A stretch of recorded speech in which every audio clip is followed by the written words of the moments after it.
How's it going? Welcome back to a great video with the majestic host, and yes, I'm excited to be talking about Harry Potter Quidditch Champions today because I am a massive fan of Harry Potter. Maybe that's something I don't want to shout from the rooftops, but to be honest, I grew up on the Harry Potter games, especially the movies, the books, and I'm just a big fan of this universe. So I'm excited to basically delve into what Harry Potter Quidditch Champions is all about, especially as I loved the old Harry Potter Quidditch games. Like I said, I absolutely adored all of the old games growing up on the PS2, on the PC, back when it was the same game, but actually there were different versions of that game on different platforms. So the PC would be a completely different game compared to the one on the PlayStation 2, for example, like with Chamber of Secrets, and the same thing with the Quidditch games. They were just an absolute blast. Now, perhaps I'm starting to sound like a little bit of a boomer, but if you remember the good old Quidditch games, then you will know just how tight and how well designed they were.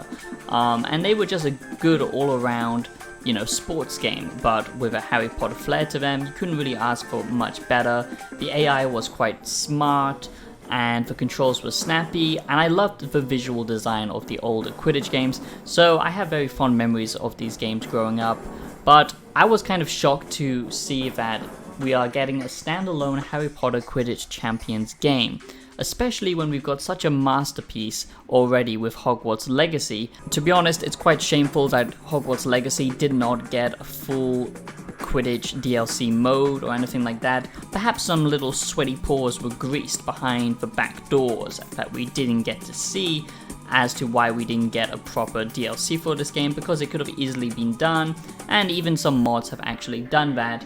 But maybe it's because they wanted to basically release a standalone title to basically capitalize on the success of Hogwarts Legacy. So today I'm going to give you my Harry Potter Quidditch Champions review, the Harry Potter Quidditch game review, the one that we've all been waiting for. So, in this Harry Potter Quidditch Champions review, we will find out, is Harry Potter Quidditch Champions worth it?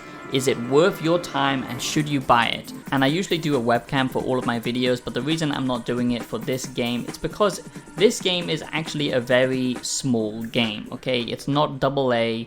I would say, it's above indie, but it's certainly not AA or AAA, and it's actually quite a small game in comparison to something like Hogwarts Legacy, and the price reflects that. If you do enjoy this content, make sure that you do subscribe, become a wise one today. If you like gaming reviews and philosophical content, you're in the right place.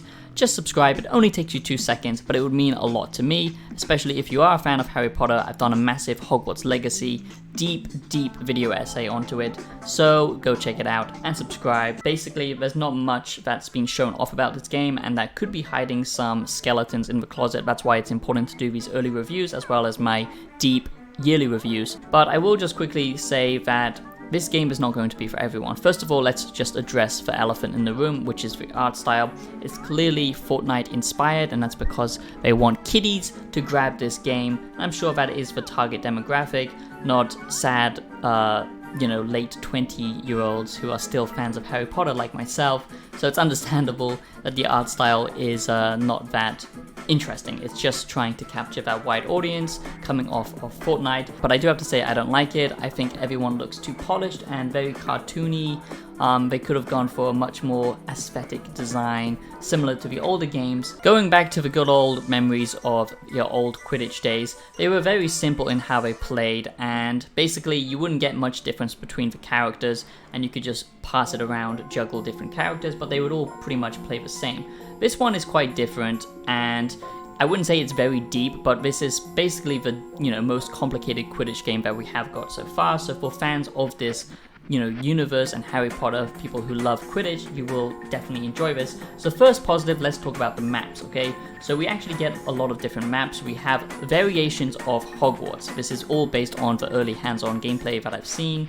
So basically you get Hogwarts at day, you get Hogwarts in the snowy season, you get Hogwarts when it's storming outside, reminds me of the Prisoner of Azkaban and stuff like that. But basically these weather changes don't really impact the game that much, just visibility and stuff like that. You also can play in signature locations like the Burrow or even the World Cup, and the different other magical schools that we haven't actually seen. So that's kind of cool, I guess. That's quite exciting. But basically all of the main locations that you would expect, pretty much. Sadly, I can't actually show you the gameplay that I've actually seen myself, but that's because they're being quite strict with this game, so do bear that in mind. Now, you actually get 5 difficulty options here, and yeah, that's quite a lot of replayability, I would say. The AI, from what I've seen, isn't terrible, but it's not amazing either.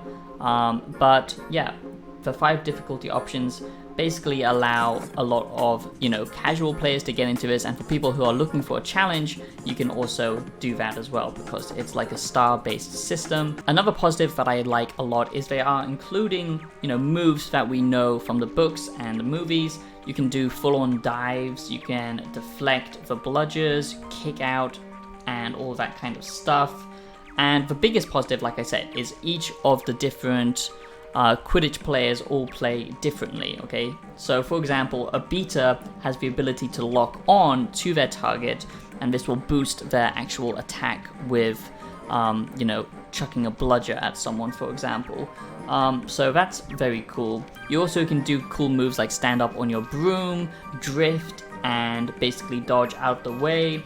And they all have different playstyles. So for example, if you're a Seeker, then you have the ability to bash the other Seeker when you're, fighting for the Snitch, which is pretty cool.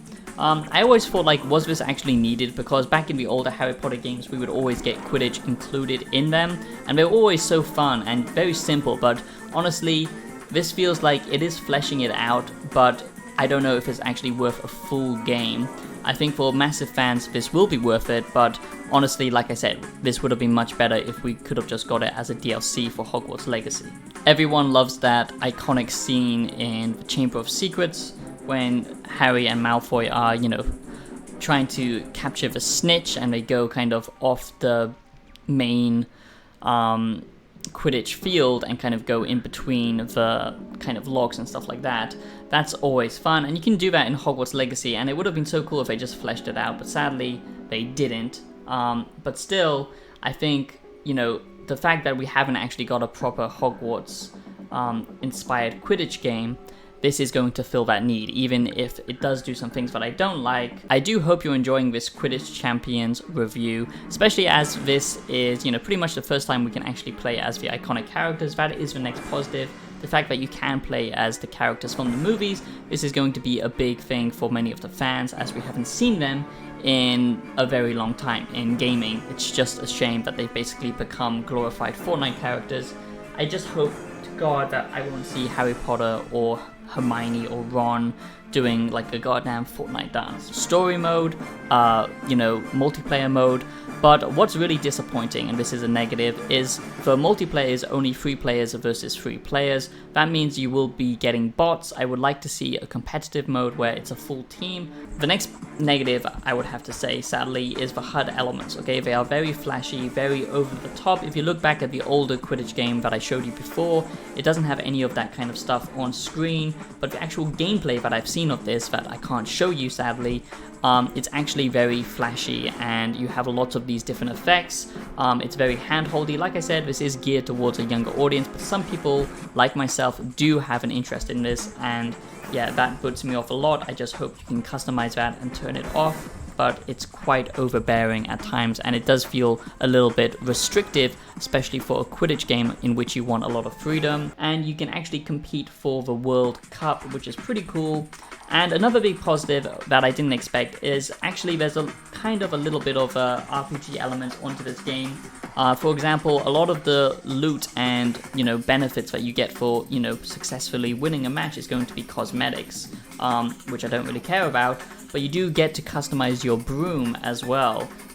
Things like speed, durability, and agility, like how the broom handles, how much damage it takes, does actually affect the game. There will be levels as well, so when you're playing multiplayer games, you will actually have better brooms if you are higher levels. So that does kind of change the competition, but it does make it more of a proper game, and that means it might last longer if it does actually have an audience. We'll just have to wait and see.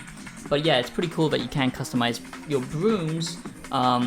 And yeah, I don't know why I care about this, and the final negative is they are going for a rare loot system with cosmetics, so it depends on what you get, kind of like in Hogwarts Legacy, which I'm not a big fan of as I don't really care.